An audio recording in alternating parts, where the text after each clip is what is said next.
We're going to do a video on the moon in Virgo with the sun in Gemini. But first, we're going to jam out. You feel me? Song is called Soul by Metaphor 77, produced by Thavo. You feel me? We're going to get into it. This is my verses timeless, conscious, like Sopa, on my shoulders, balance I return descended, in and out the matrix, so face it. Put upon the big screen overnight, balance, it's kind of like an auric field, representing how you feel. I got the 3 representing Gemini, feel me? Enact to quit, with the help of love and hydroponics. Thought it was a host till the numbers started showing up. Shirt is tucked high. Found the rhythm. Solar system. But ain't climbing another stair. Underground but can't get to the point, cause we build it in fear. It's already there. Quite critical. Show my caliber crew, that means turn that to lemonade. Then go like my inner alchemy of foes. Coagulate to solve. Song is like a Russian roulette. While the world we evolve. See through your Monaco. C3. I could make it all knowledgeable.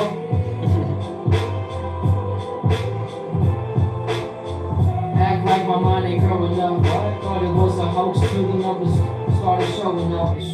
Fortified mind with my belt buckle shirt is tucked. Ah! Went back to the vision.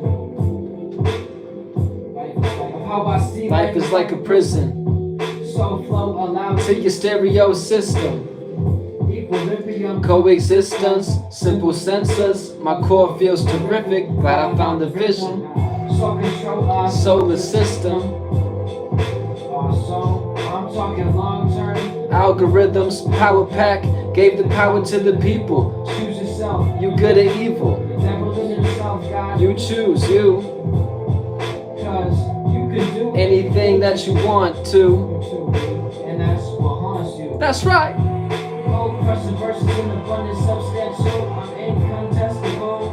You weak to me, I just sit back and watch history repeat. Act like my mind ain't growing up. Thought it was a hoax. Till the numbers started showing up. Shirt is tucked. I went back to the vision.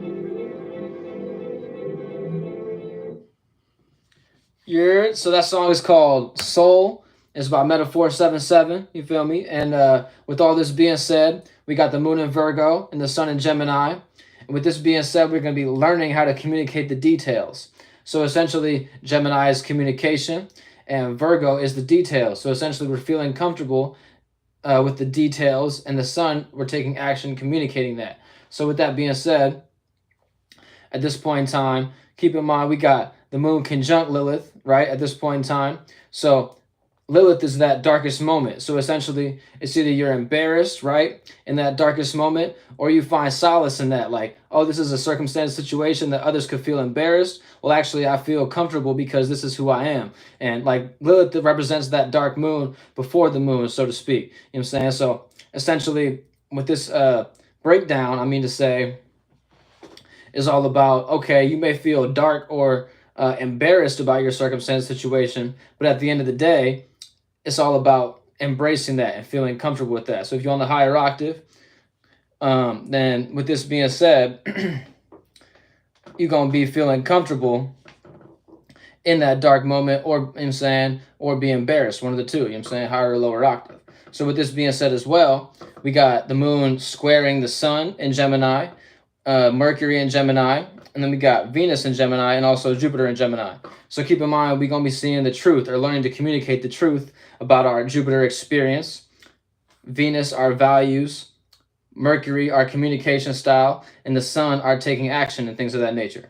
So with all this being said, it's either you're learning to communicate the details, or at this point in time, you're at this pressure stage. I'm saying 90-degree angle is like pressure. So it's either you I'm saying, succumb to the pressure and allow yourself to, I'm saying, just kind of degrade and things of that nature, or you know what I'm saying, you embrace the pressure and actually say, okay, this is something I should learn from, and if I learn from something, then in turn, if I know better, then I could do better. So with all that being said, you know what I'm saying, so like I say, the sun is taking action, so we're learning to communicate the details of our actions, sun. We're learning to communicate the details of our thoughts and communication styles as well, right? So with this Venus though being here as well, and Jupiter, keep in mind, is a stellium. So we're going to have this abundance of energy in Gemini. You know what I'm saying? So keep in mind, you don't want to be two-sided, so to speak. You want to be in a space that you have focus. So essentially, we're learning to communicate those details of our focus or our ideals. You know what I'm saying? Gemini is like an idealistic circumstance, so to speak. So it's either you have an ideal that's scattered, or you actually have control and focus in the way that you're communicating and things of that nature. So it's either you have control over your circumstance, or you're scattered, so to speak. And depending on what house you got Gemini in, then that's going to be playing out that circumstance situation of that two-sided or scattered energy, or you have that focus in that area of life, so to speak, right? And then keep in mind, we also have the moon trining Mars, because Mars just entered Taurus, right? And then Uranus is also in Taurus. So with this being said, Mars is intentions and passions. So essentially, we're going to be feeling passionate to achieve values and things of that nature, because Taurus is values, so to speak, or Venus energy, right? So it's either we're going to be passionate about achieving our circumstance situations, about our passions, and working on that, right? And we're going to have that opportunity to create that based on the moon of Virgo. So we're feeling comfortable with those details to procure that passion, so to speak. And then moving forward, also Uranus is all about the left field circumstances or unexpected circumstance situations. So with this being said, Uranus is like that rebellious energy. So it's either, well, pardon me, not either, but you have to rebel and find something to rebel and oppose against to be in that energy, so to speak. You know what I'm saying? So yeah, I'm saying I'm gonna read these comments a little bit and get rid of some trolls real fast. 1 second, y'all. Give me 1 moment. Got a bunch of tweakers on here.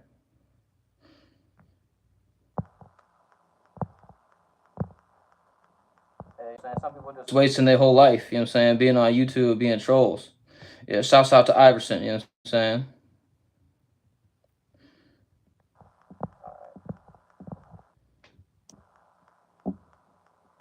Yeah, so all right, enough wasting time on stupid people and things like that, you know what I'm saying? Dumb people gonna be dumb and they gonna waste their time anyways, you know what I'm saying? So they're not gonna learn in the first place anyway, so you just gotta let people be who they is, you know what I'm saying? So essentially, based on the moon being in that darkest moment, I'm feeling comfortable with the darkest moment. I don't feel embarrassed in any way, shape, or form, because I know who I am. And with this being said, I don't have any circumstances, situations that I don't value oneself. You know, I'm a Leo rising, so I got Virgo in the second house. So I value my person, places, and things and ideas that I put the details into. You know what I'm saying? This space that I'm in right now, you know what I'm saying, is a space that I value and things like that. So the internet is a space that I actually procure value from. So I'm grateful for everybody in this circumstance situation, you know what I'm saying, riding this flight with me, so to speak. You know what I'm saying? We on the esoteric highway, and everybody kind of just happened to pull up at the same spot, you know what I'm saying? So, you know what I'm saying, after we get all our information and things like that, then y'all can ride out to y'all new space and things like that, and find new individuals to meet up on the esoteric plane and things like that. I'm talking, you know what I'm saying? You got weirdo people. Hold on. More weirdo people, you know what I'm saying? All right. So with this being said, moving forward, we also have the moon in conjunct Pluto. So keep in mind, Pluto's in Aquarius, right? And Virgo and Aquarius is a, hold up. Yeah, Pluto in Aquarius is that change, or that deep change about our associations, our public persona, or what we're known for. So essentially, those details that we feel comfortable with, we're either gonna be misunderstanding our deep change in our associations and our associates and things like that.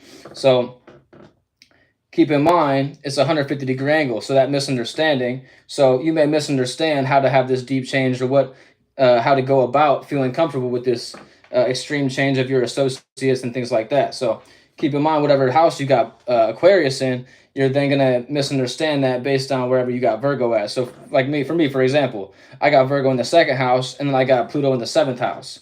So I may misunderstand how to feel comfortable in my values based on what I'm relating to, essentially, and how I'm changing my relations and things of that nature. So then moving forward, we got the moon opposing Saturn and Neptune, right? So Saturn is our restrictions and our way of building, right? So based on Saturn being here with Pisces, it's restricting our dreams or restricting ourselves to build on our dreams, right? So we're going to have this opposition with the moon in Virgo. Excuse me. So you can either oppose or add on to what you're building on. So essentially, so it's either you want to, you know what I'm saying, just kind of screw all your money off, so to speak, and just like not even utilize those details that you do have and things that you have procured, so to speak, to actually build on and things like that. So it's either you're utilizing your hermit energy. Virgo is the hermit, right, in the tarot. So it's either you're opposing Saturn or you're adding on to that building and things like that. So essentially, I recommend personally like kind of being in and let people excel and things like that. So just like shout out to Nas, a Virgo, it makes perfect sense. He got a line, sit back and let him expose who they really is. You know what I'm saying? So yeah, with all this being said, to this individual nobody, you know what I'm saying? That's a good question, or it's a good thing to say. Can I simplify it? I'm just curious about astrology. And think about it. Gemini is that curiosity. You know what I'm saying? You take an action in that curiosity. So I could put it to you like this. Like, obviously we have the sun coming up, you know what I'm saying? Emitting light every single day, and essentially we're just finding our angles and how we are positioned based on our time of birth and what season that we entered in, and we're trying to learn how to utilize these opportunities based on the transit. I'm saying which season we're in and how we utilize those seasons, so to speak. So yeah, that's a good little excerpt right there.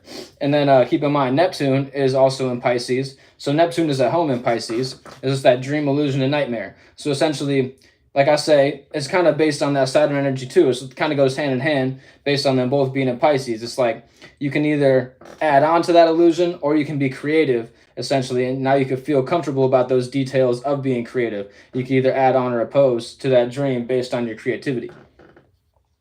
So yeah, to put it more simply, the moon in Virgo is the details, right? And the sun in Gemini is communication or ideals or thinking. So we're learning to communicate the details or think about the details, so to speak, right? And I'm going to go grab a drink. You know what I'm saying? I'll be right back. You know what I'm saying? Bear with me real quick.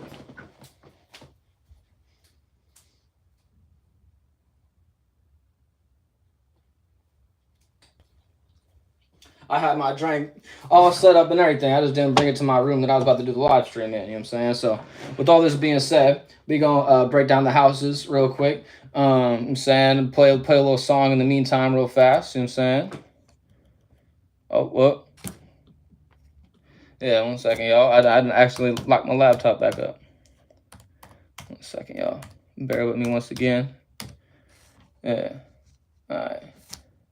This is an unreleased song. You know what I'm saying? But yeah, you can jam out real fast, you know what I'm saying?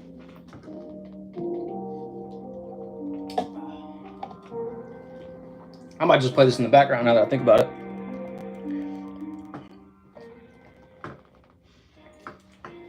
So yeah, we're going to start off with Virgo, and then we're going to go all the way towards Libra and things like that. So keep that in mind. So Virgo is obviously in the first house, right? If you have a Virgo rising, you're dealing with your personal affairs or your individuality at this point in time. So feeling comfortable with the details of your personal life or your personal affairs, or if you're on the lower side of energy, you're not actually taking care of your personal affairs, or you're actually not feeling comfortable with your individuality. So essentially, just being oneself is what you want to utilize at this point in time. But yeah, moving forward, I hate to be saying and things like that. I'm doing my best to get better at that. That's a left field thing. But yeah, you know what I'm saying?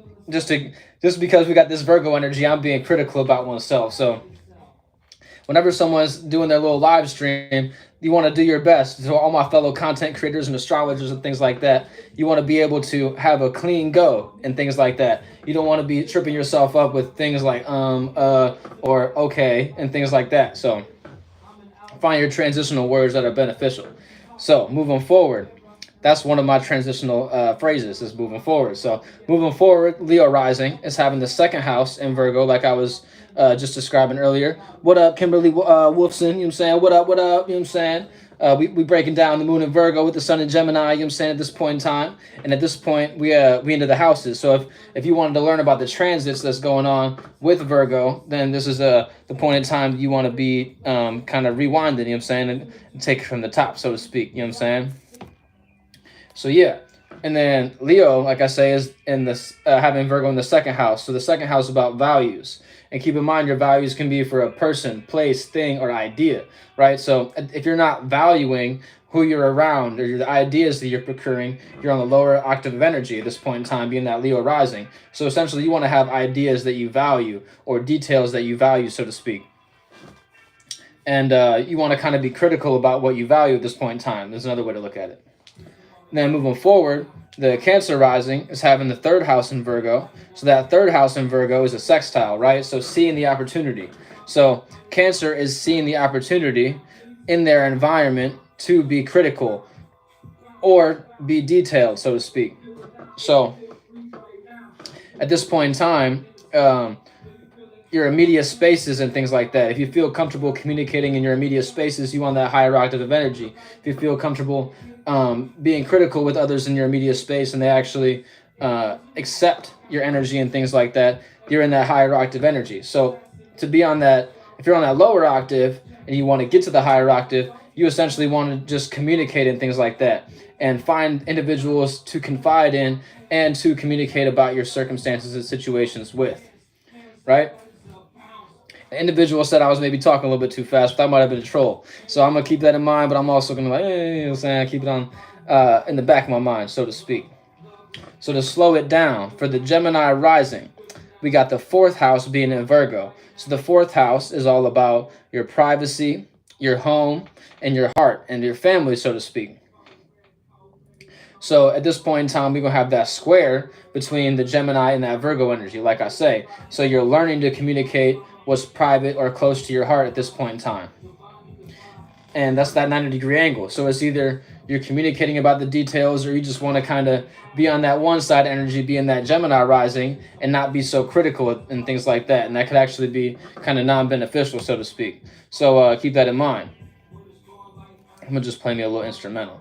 I don't usually be playing things in the background, but I just kind of feel like it right now. So yeah.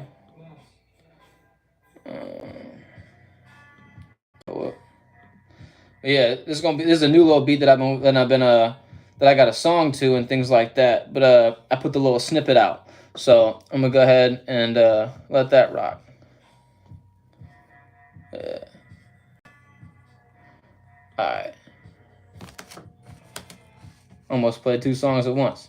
But yeah, so like I say, with the Gemini rising, it's gonna be all about your privacy and things that are close to your heart and things like that. So if you're able to communicate and be critical with people that are close to your heart, then you want the higher octave energy. Yeah, all right, here we go. So yeah, moving forward, the Taurus rising is having the fifth house in Virgo. So based on the fifth house in Virgo, it's all about the expression or the childlike nature and things of that nature. So you're creating the opportunity based on the trine. The trine is a creation of an opportunity. So based on both being earth energies, Taurus is able to create an opportunity to express what they're critical about or to express the details, so to speak, at this point in time and communicate those details. So then moving forward, the Aries rising is having the sixth house. Oh yeah, pardon me. If you're on the lower octave of energy for the fifth house, you're not expressing yourself and you're not able to tap into that childlike nature and things of that nature. So you want to be able to have laughter and utilize your laughter and things like that. Like laughter is the best medicine. Y'all might be going to the hospital, but if you laughing and eating an apple a day, you know what I'm saying, you kind of have a higher chances than going to the hospital every day to be healthy, so to speak. Moving forward, the Aries rising is having the sixth house being in Virgo, right? So the sixth house in Virgo is all about the routines, patterns, and the health for the Aries at this point in time. And keep in mind, the sixth house for the Aries is in conjunction, right? If you're Aries rising, you got Virgo in the sixth, then you're misunderstanding that routine and pattern. The Aries likes to just initiate and create and do their own thing, so to speak, and kind of rebel and oppose and do their own individuality. So what I would say for the Aries is find a routine and pattern that you can actually take part in and find beneficial, so to speak. If you're on that lower octave of energy, you're in a space that you actually don't want to procure a routine and pattern. You feel like, oh, I could just be willy-nilly and just go ahead and rock out and things like that. So keep in mind, you're going to have that 12th house in Pisces. It's going to be opposite to this Virgo moon. And if you don't want to accumulate your dream, illusion, and nightmare, then you're not going to utilize this routine and pattern, because you actually have to find a real path and actually map it out to procure your dream, and you're not really going to achieve it and things like that. So yeah, keep that in mind. Just because you're thinking about your dream doesn't mean it's going to happen. You know what I'm saying? You got to actually have a clear path to achieve. You know what I'm saying? If you don't believe it, then you won't achieve it, so to speak. And this is a phrase that I just created earlier today. If you don't do the work, you're just going to get worked on. Everybody going to put in work on you. You're going to be like, oh, dag, you know what I'm saying? Now I'm behind the energy and things like that. If you're not critical about oneself, others are going to be critical about you, and you're not going to like that. So keep that in mind. And then for the Pisces rising, they're having the 7th house being in Virgo. So it's all about the relations. And based on it being the 7th house, it's an opposition, right? So you can either add on or oppose your relationship at this point in time. And based on it being the 7th house, like I say, if you're on the higher octave of energy, then you want to communicate it to your relatives and things that are relative to you. Or you want to oppose all the relations in your life and things like that. And Pisces can be in that delusional state that they're so critical about their relations that they just want to kind of stay in their bed all day and just sleep. And that ain't always a good thing, you know what I'm saying? Because this is all, at this point in time, we got a waxing moon. So if you're not accumulating new experiences at this point in time, you're going to end up being on a lower octave of energy, and you're going to have nothing to relate to and things like that. When you got nothing to relate to, it's going to be a sad space. Trust me.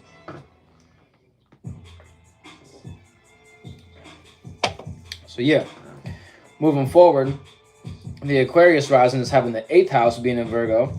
So the 8th house is all about transformations, behind the scenes, secrets, sex, and I'm saying things like that. So the Aquarius is kind of misunderstanding that critical energy. Oh, What is you talking about, bro? Like, people be stupid. No, it's just because I got a bright light and I don't want to hurt my eyes. I don't want to go blind. People are stupid. It's not because I be, you know what I'm saying, doing drugs. Y'all stupid as ever, you know what I'm saying? But yeah, I'm real clean, you know what I'm saying? But yeah, clean as a judge, sober as a judge, you feel me? And then moving forward, the 8th house, like I say, is having the 8th house in Virgo is where Aquarius rising, my bad, tripping over my words.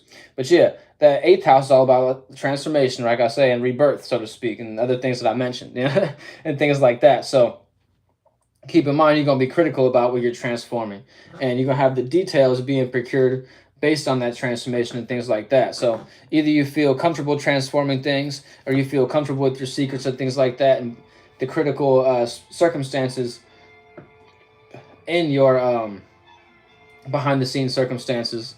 Either you feel comfortable with that on the higher octave or the lower octave, you feel uncomfortable with these details and things like that. Keep in mind, like I said, this is the Hermit energy. So like, you just want to be able to kind of sit back and find what's the right thing to transform if you Aquarius rising.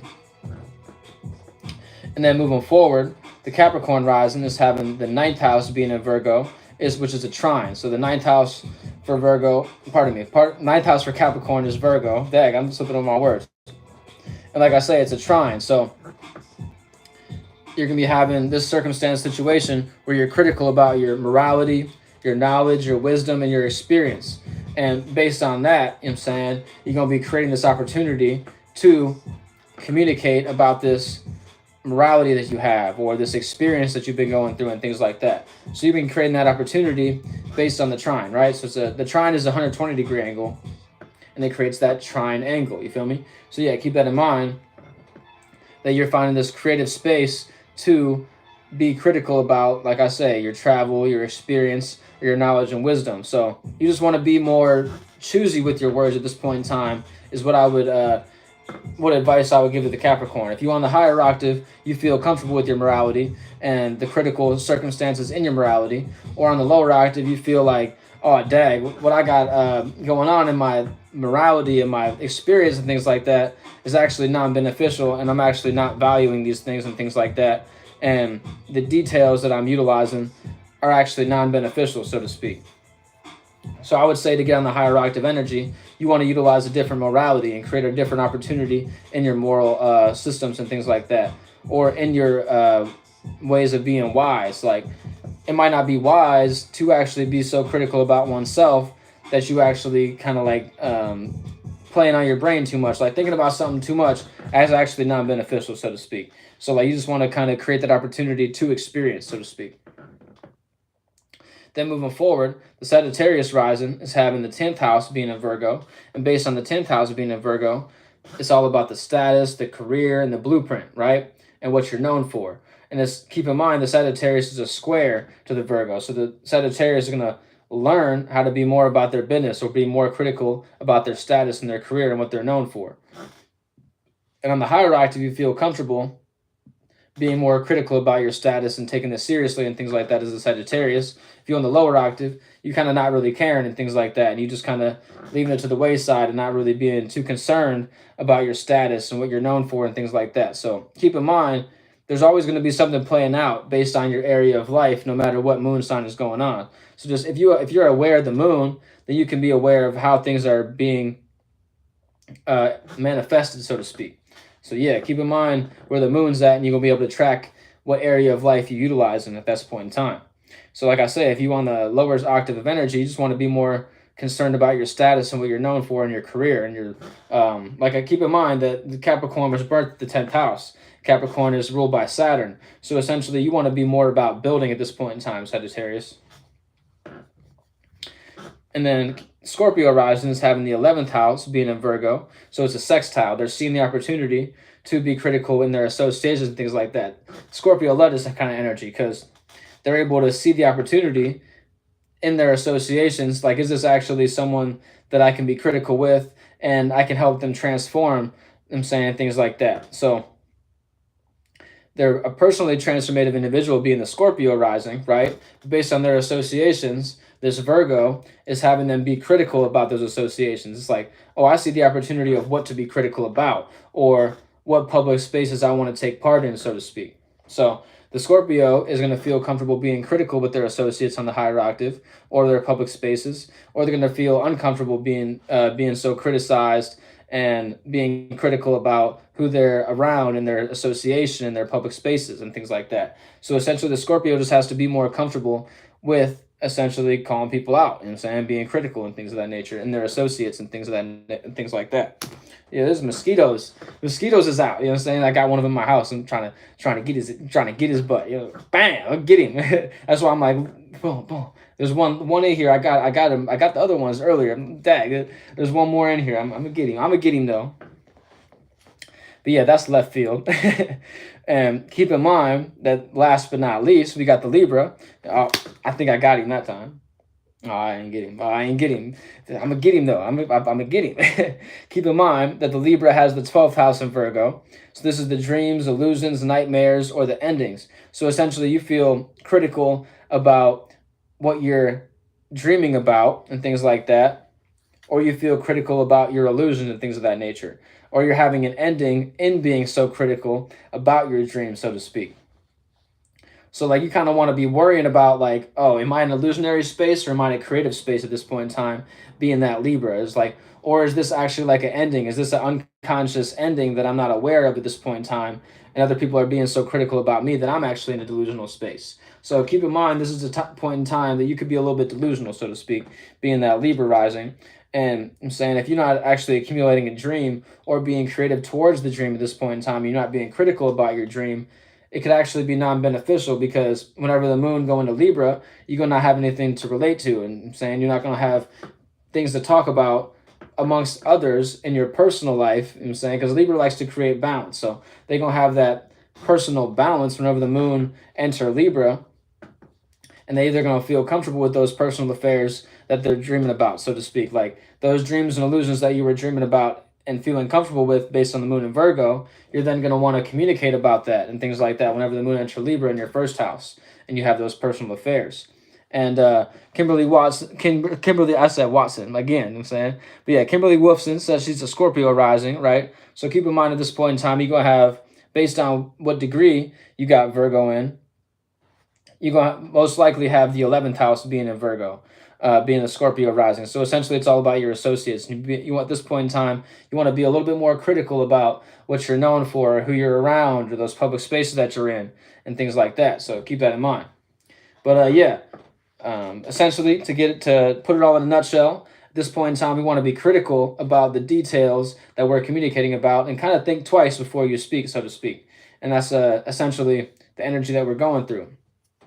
And be more critical about these ideals that you're communicating and things of that nature. Because just because you communicate things, I'm saying the time goes faster whenever you communicate and talk and things like that.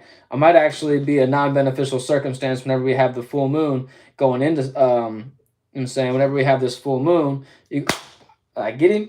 I got him that time. Yeah, yeah. we Whenever we have this full moon in Capricorn, you might actually be in a circumstance situation where there's things that you've built and things that you're building upon. Whenever we have this moon in Virgo and you weren't being so critical about it, now you don't have actually something to stand on. Whenever the full moon is in Capricorn, you have nothing to work on.